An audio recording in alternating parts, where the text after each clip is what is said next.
Good morning and welcome to Treats with Therese. Today we are going to make a pull-apart cupcake cake. Let's get started.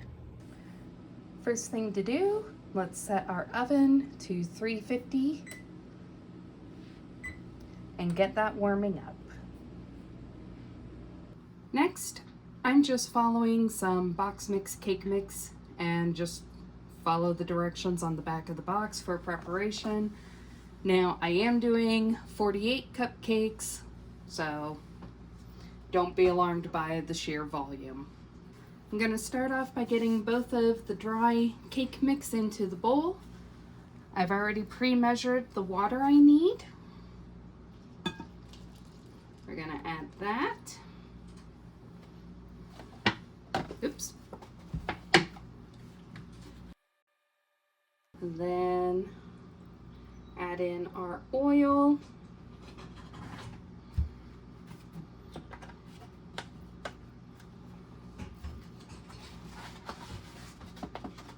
And then our eggs.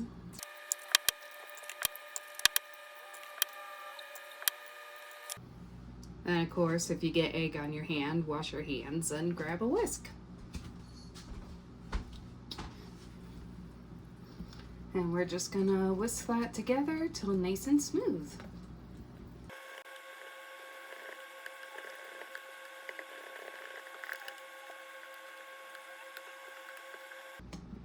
There we go. Now it's time for our next step. Next, we are going to line our muffin tin. And I'm just using your basic paper cups.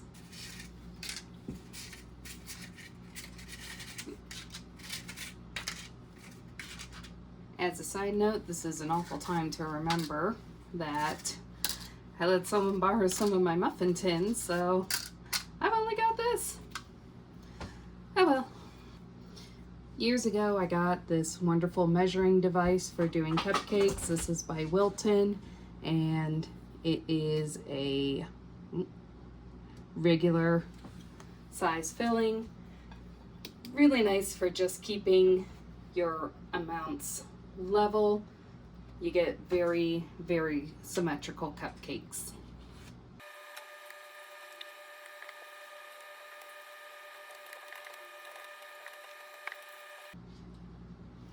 Oh no.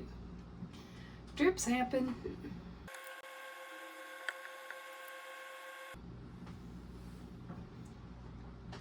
Okay. There we go. All right.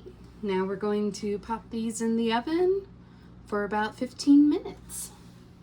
First, let me clean up the drippies. Kitty. Okay. Cakes are in the oven, and we're gonna set a timer for 15 minutes. And see you soon. This is also a good time to pull your butter out to soften. Now keep in mind, everything I'm doing is in a double batch, so if I were just doing a single batch, that is all the butter I would be using. So I'll just set that to the side to soften until our cakes are done. All right, our timer just went off. Now it's time to check on the cupcake. A good way to tell if your cakes are done is just give them a little tap, and I think they can go about another 2 minutes.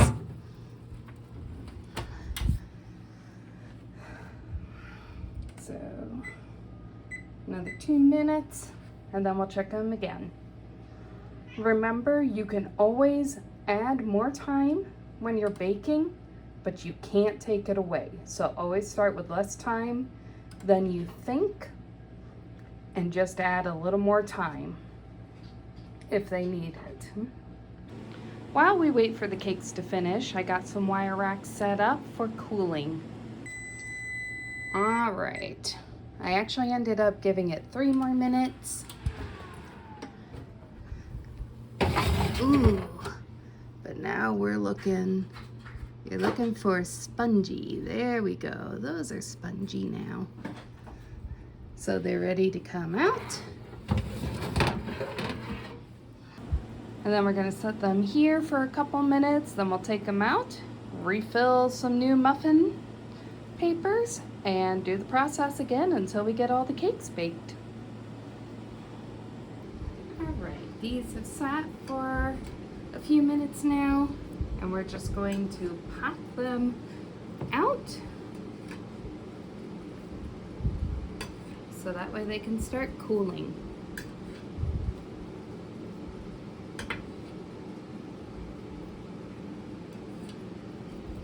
The background noise you hear is the air conditioner. My house doesn't have central air. Got a little done.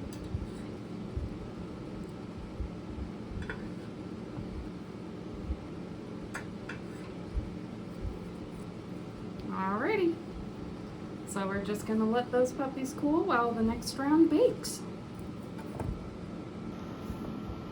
Second batch just came out of the oven, so we're gonna let those cool for a few minutes again, and then we'll pop them out of the tray and let them finish cooling the rest of the way. Alright, so the last batch of my cupcakes just came out of the oven. The others I have cool on a tray down below since they're nice and cool.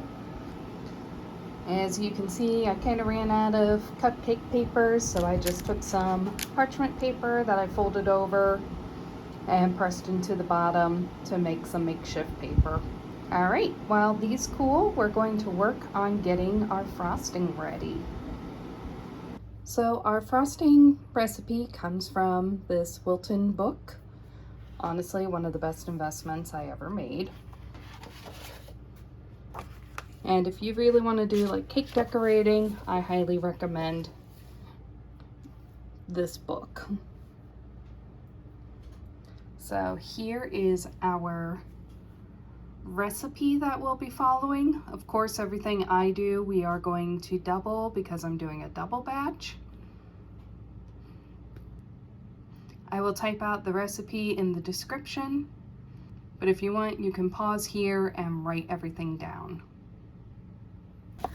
This book has a lot of helpful guides and how-tos and everything you need, from cake cutting to preparing to build a tiered cake.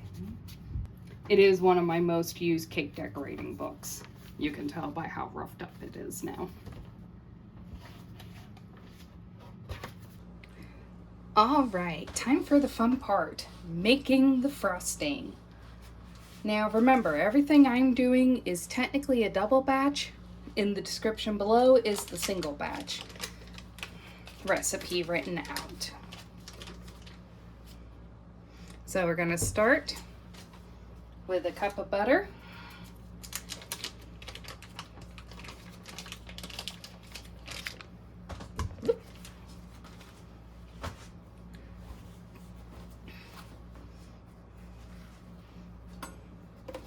And then I need a cup of vegetable shortening.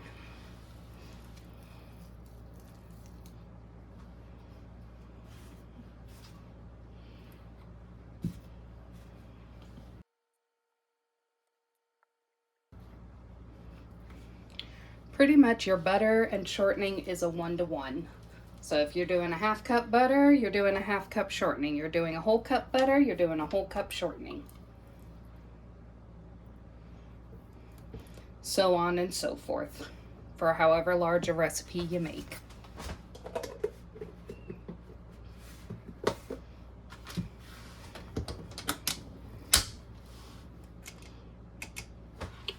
Helps to plug it in, eh? Any talking parts, I'll make sure is not when the mixer's running, because it'll get loud. And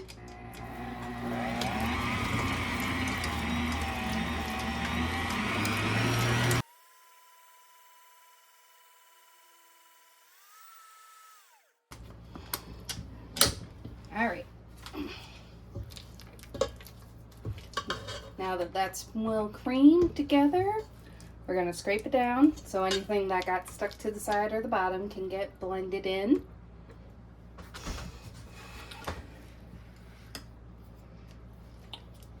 But I am also going to add in our vanilla to blend nice and even together. So again, single batch is 1 teaspoon, double batch is 2.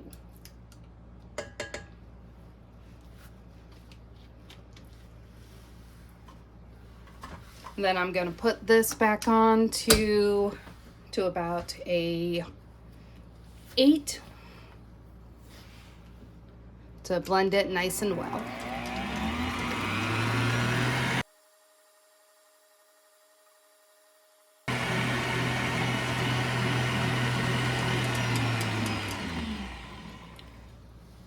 Just for reference, my mixer speed goes up to 12. So we're going to scrape it down, and then we're going to start adding in our powdered sugar.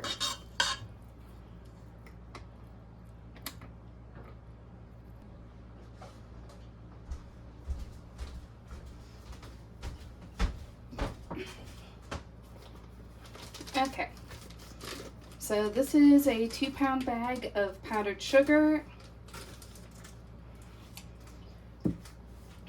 which since I'm doing a double recipe is going to require the entire bag. Otherwise, I would measure out either by weight or by cup. So if you go by weight for a single batch, it's 1 pound, and if you go by cups, it's 4 cups. But again, doing a double recipe, so no reason to actually measure anything out. So we're going to pour in some powdered sugar a little bit at a time. You don't want to go too much because then you get a powdered sugar cloud.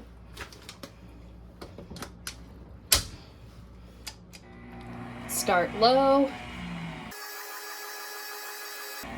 And then we're going to increase.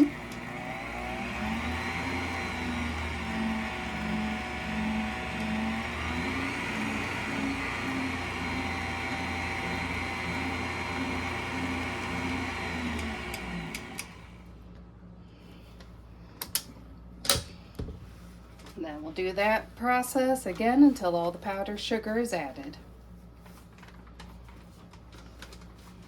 And each time I increase the speed, I'll be going up a little higher and higher based on how the frosting is incorporating, or the sugar's incorporating, I should say.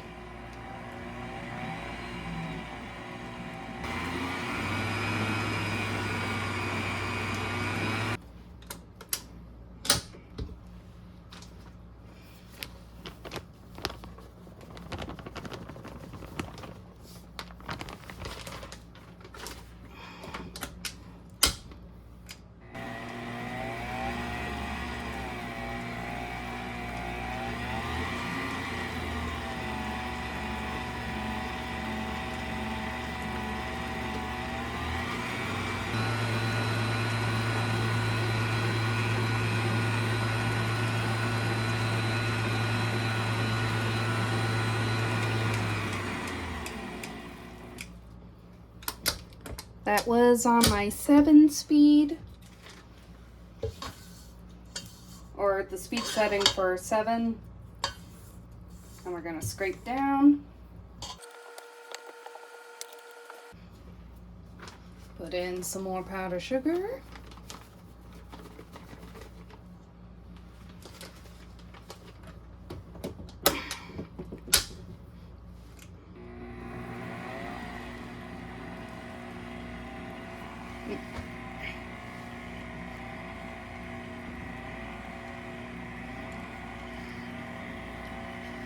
I just realized that my arm's been in the way this entire time.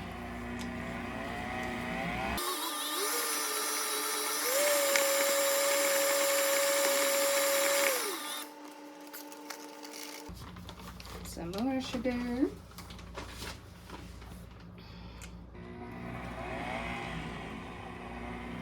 Floof.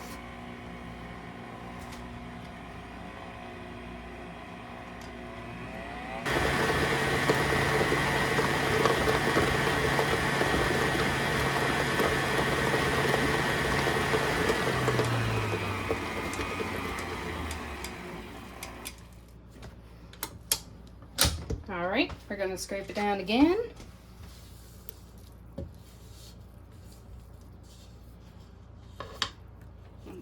not to end up covered in frosting myself. It's definitely starting to thicken up. This is all part of the process.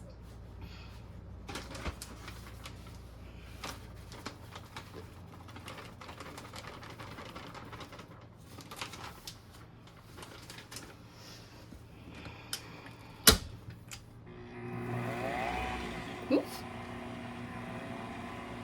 And that's why you start on a low speed, so it doesn't all go shooting out at you.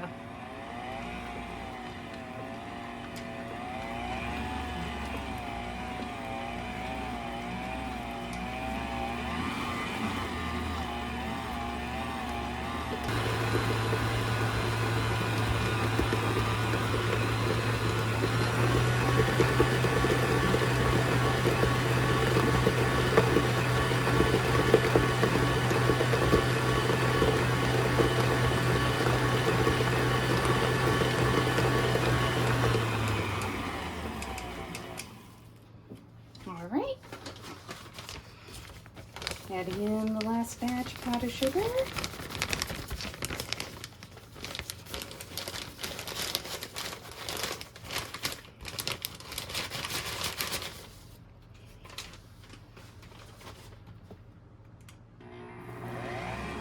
Oof.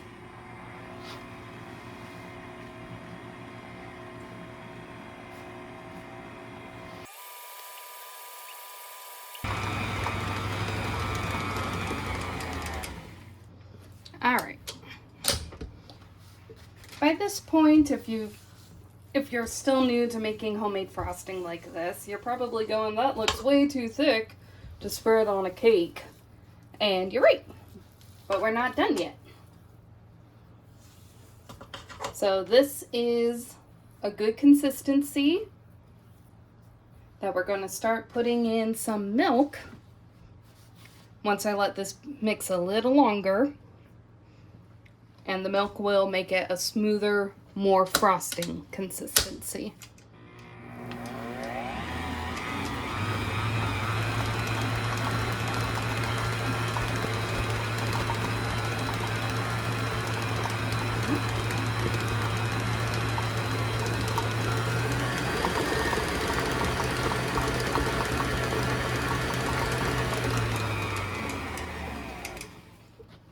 All right. So our milk, we're going to add 1 tablespoon at a time and mix. So I'm starting with 1. By the end of what I'm doing, I'll use somewhere between 3 and 4. It all depends on how thin or thick you want your frosting. The thinner the frosting, the less it'll hold its shape if you're trying to do like flowers or things. So I'll just add and test your consistency, and I'll show you how to do that in a moment.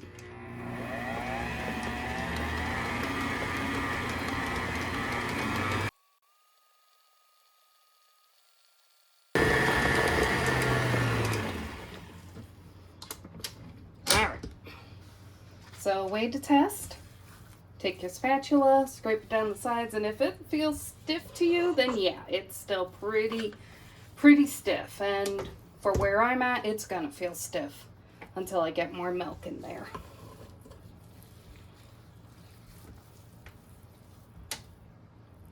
But we want to scrape down, force out what's been in the beater, you know, just so you get a nice, smooth, even frosting.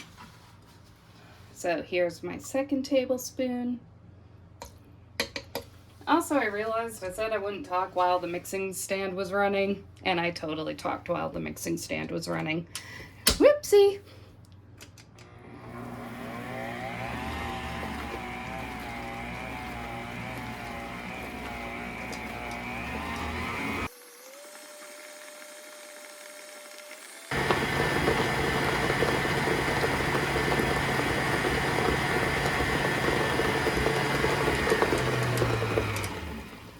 So for that round, my speed got up to a 10 out of 12 on my mixer.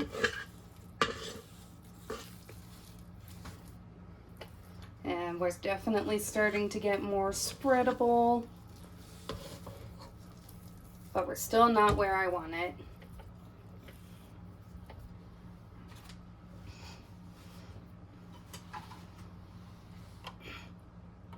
So here's my 3rd tablespoon of milk.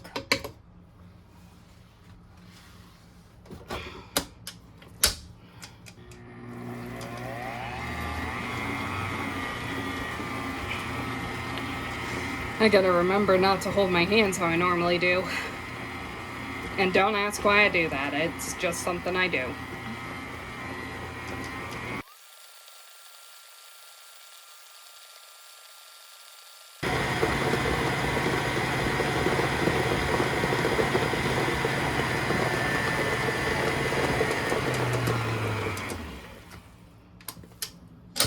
Alright, I'm gonna scrape it down. It is much, much softer. Now, if I were going to do some buttercream roses, I'd either add just another teaspoon of milk or pull it now, because that's pretty thick. It would definitely hold its shape, but I'm just going for a spreading consistency for the kind of decoration I'm doing today. So here goes our last tablespoon of milk.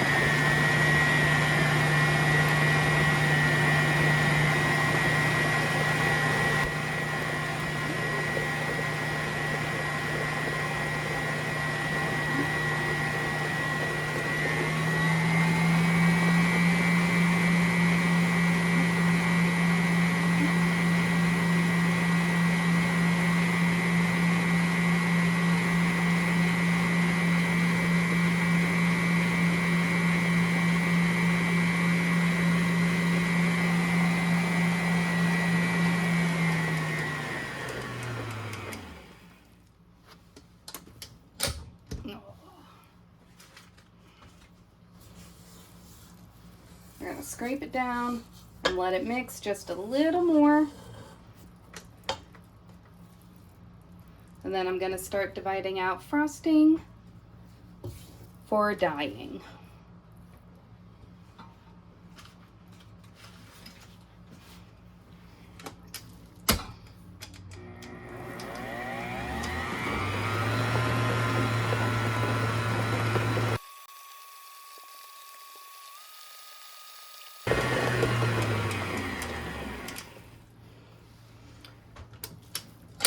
And voila, we have frosting.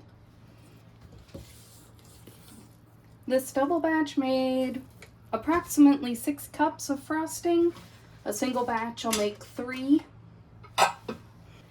I need about, I'm doing 3 colors because the theme I'm doing for my pull apart is a beach theme.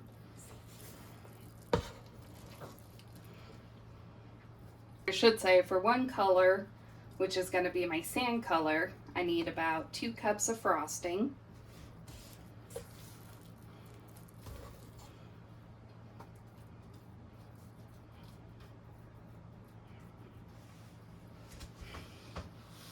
One of my colors is just going to be a white to do like foam.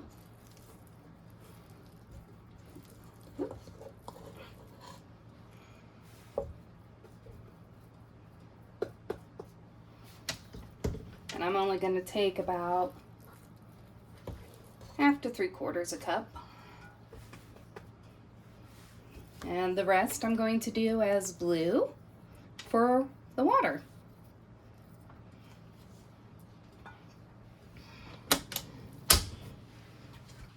Okay, so for my blue, I'm just going to start with some blue food dye.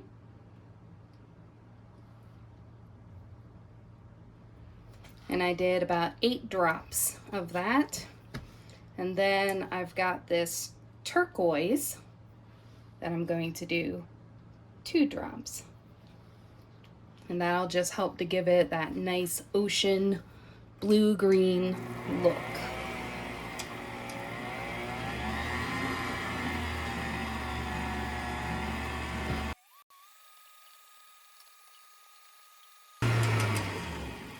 All right.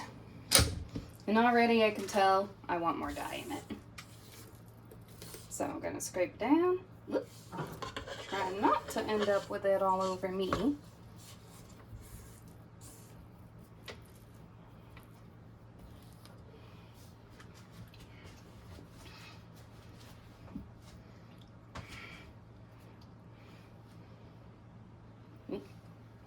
Then we're gonna drop in 6 more, might have been 7 more on the blue, and 2 more on the turquoise.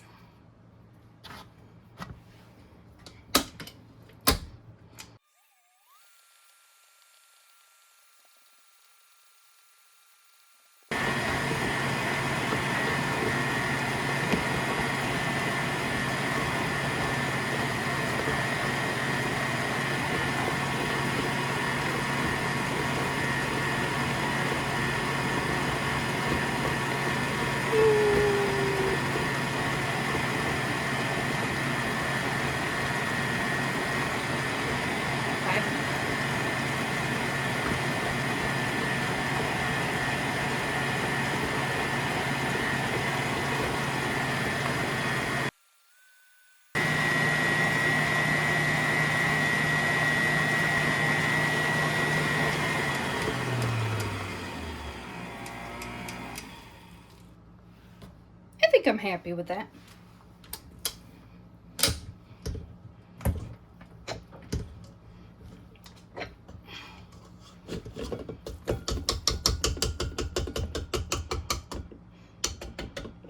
Now the best part is that since I'm doing an ocean theme, it doesn't actually have to be 100% perfectly blended for me.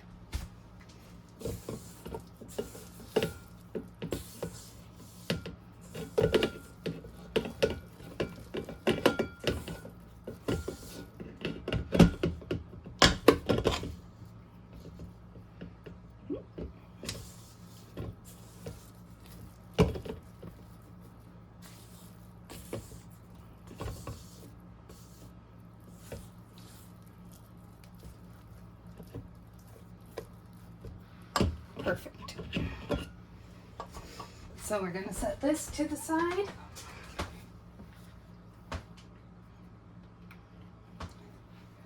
Now I'm going to mix up my sand color, and this is the first time for me, so here's hoping I don't ruin it. I did 5 drops of yellow, and I'm going to do 2 drops of this pumpkin-y orange.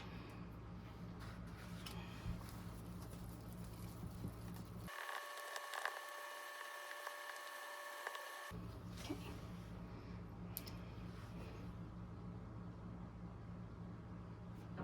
And I did 5 more drops of yellow, so it looks more like a golden sand. Ooh, hey, I think I actually got.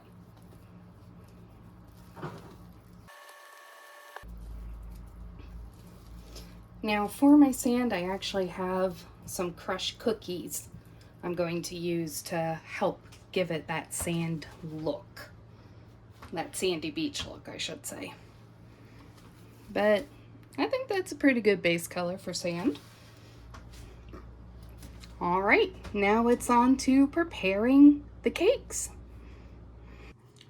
All right, so I put all the cakes onto this tray. Again, we're making a pull-apart cake, so they can be all squished together. Some of the ones that overfilled, I'm just going to take a serrated knife and just kind of level them off.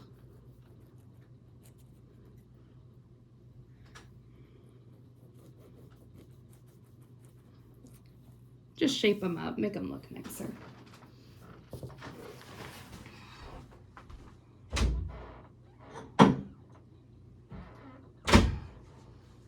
because then if you have any frosting left, you can make some cake balls out of these.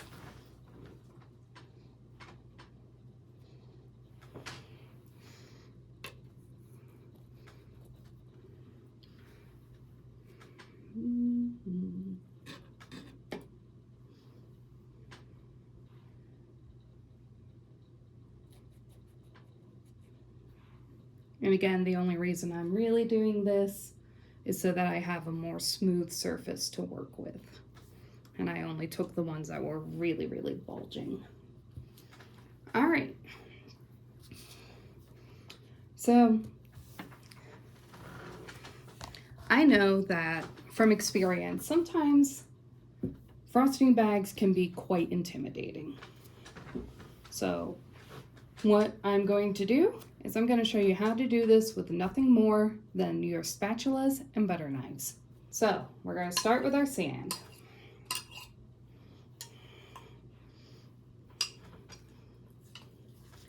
And I'm going to say determine what side corner you want as your sand base or your beach base. And I'm going to choose up here.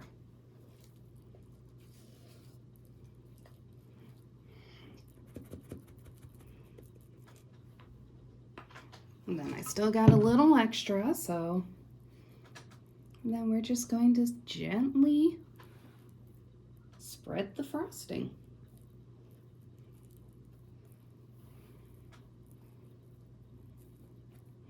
It's kind of like painting. Just using cake and frosting as your medium though.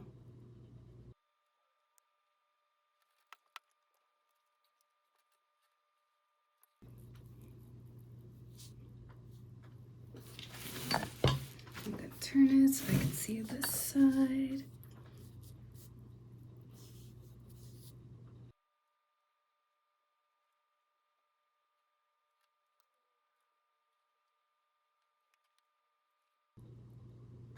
All right. So there's the base for our sand.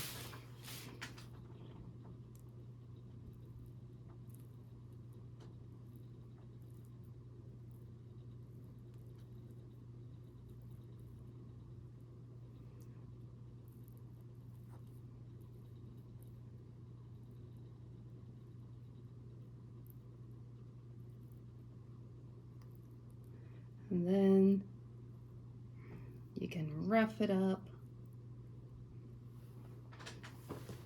So we'll set that to the side. And now, time for the water.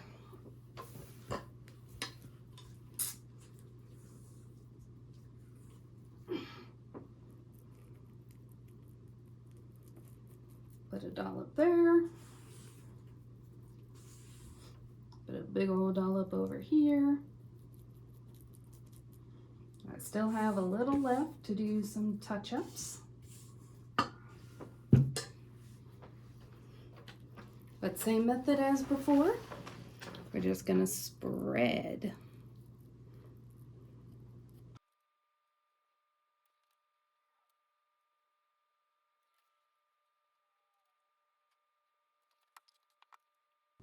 Yes, I know that's sitting rather precariously.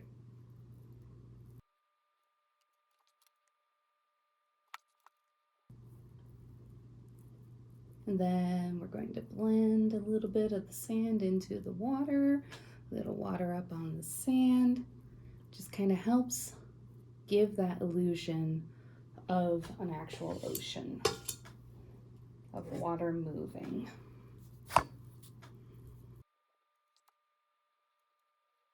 And I'm a frosting girl, so that's why I'm going pretty heavy-handed with this frosting. And now, time to add in the foam.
All right.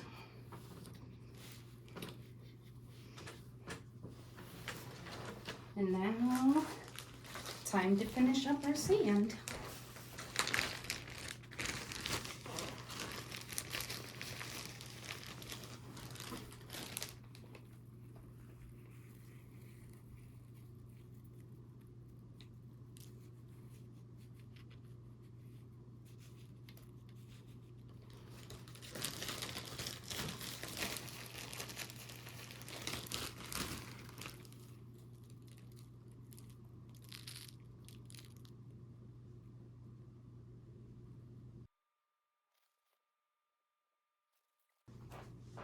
I'm going to take just a little more of our white foam and just blend it back into the crumbs.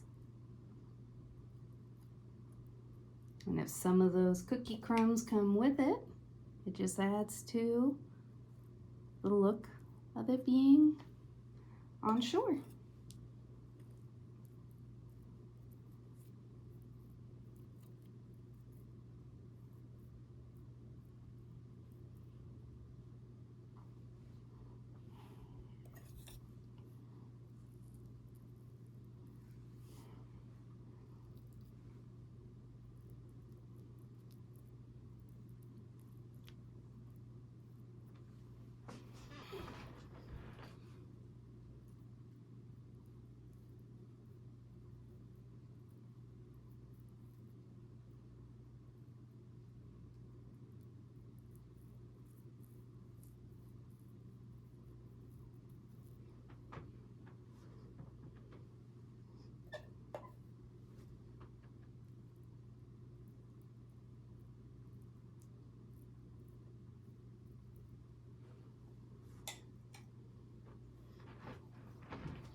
So here's our cake in a brighter light, and it looks amazing. Sure, it's not professionally done, but hey, not bad for just using butter knives and some basic frosting and crushed cookies. All right, so that wraps it up for another episode. I hope you guys enjoyed and found this helpful, and have fun baking cakes. Bon appetit.